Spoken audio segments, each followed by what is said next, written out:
స్త్రీలందరినీ జ్ఞాపకం చేసుకొని దీవించి ఆశీర్వదించండి తండ్రి. ఆయన వారికి అందరికీ మంచి ఆరోగ్యాలు దయచేయండి అయ్యా. అయ్యా మా సంఘ సభ్యులందరినీ కూడా జ్ఞాపకం చేసుకొని దీవించి ఆశీర్వదించండి అయ్యా. అయ్యా ఇక్కడ కూడుకున్న ప్రతి ఒక్క బిడ్డని కూడా పేరు పేరు వస్తున్న మీద దీవించి ఆశీర్వదించండి అయ్యా. ఎవరెవరికి ఏ అవసరాలు ఉన్నాయో, ఏ బాధ, దుఃఖము, చింత, ఆవేదన అయినా మరి అయ్యా ఎవరికి చెప్పుకోలేని బాధలు ఎవరికి ఏమున్నాయో మీకు తెలుసు. హృదయ రహస్యాలు ఎరిగిన దేవుడు కాబట్టి తండ్రి ఆయన ఒక్కొక్కరిని దర్శించి తండ్రి ఆయన ప్రతి సమస్య నుంచి విడుదల దయచేయండి. అందరికీ మంచి ఆరోగ్యం దయచేయండి. కుటుంబాలను బయట ప్రేమ, శాంతి, సమాధానం కలిగి జీవించడానికి సహాయం చేయండి.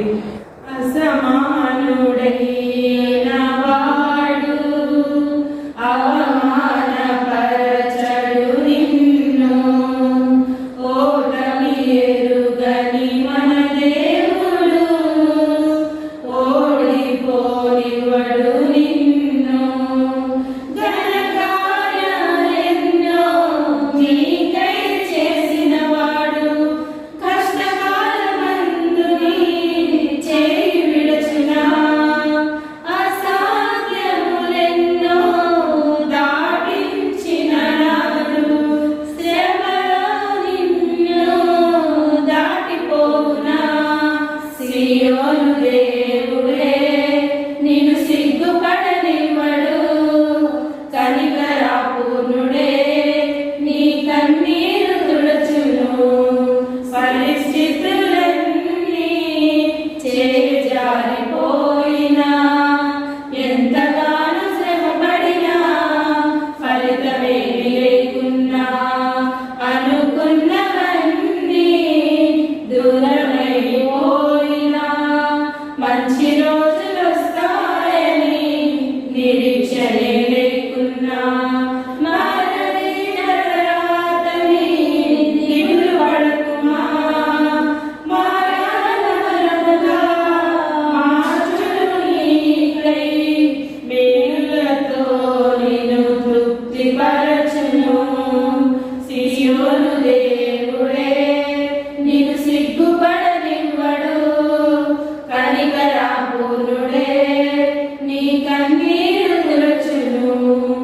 ఒంటరి పోరాడమే విసుగురేపినా, పొందిన పిలుపే భారమైపోయినా, ఆత్మీయులందరూ అవమానిస్తున్నా, నమ్మదగిన వారేక నిరాశతో నిలిచిన, పిలుపునే విడచి మరలిపోకుమా.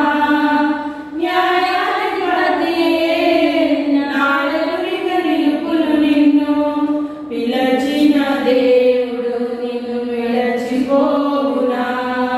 సియోను దేవుడే నిన్ను సిగ్గుపడనివ్వడు, కనికరాపూర్ణుడే నీ కన్నీరు తుడచును. కీర్తనలు 22వ అధ్యాయము 11 నుండి 20 వరకు ఉత్తర ప్రత్యుత్తరములుగా చదువుతున్నాం. శ్రమ వచ్చి ఉన్నది, సహాయం చేయవాడు ఎవడునూ లేడు, నాకు దూరంగా ఉండకు. వృషభములు అనేకములు నన్ను చుట్టుకొని ఉన్నవి, భాషా దేశము బలమైన వృషభములు నన్ను ఆవరించి ఉన్నవి.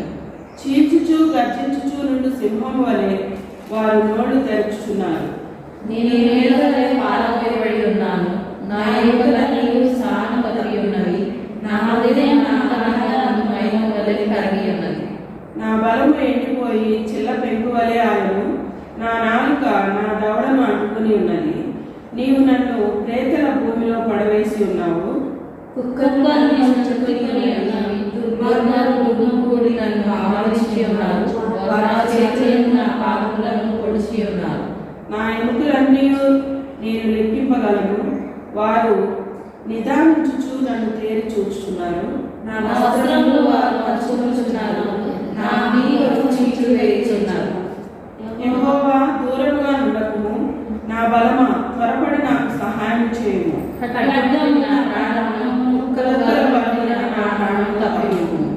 అంటే ఈ వాక్యం ఎవరు రాశారంటే దావీదు మహారాజు రాశారు.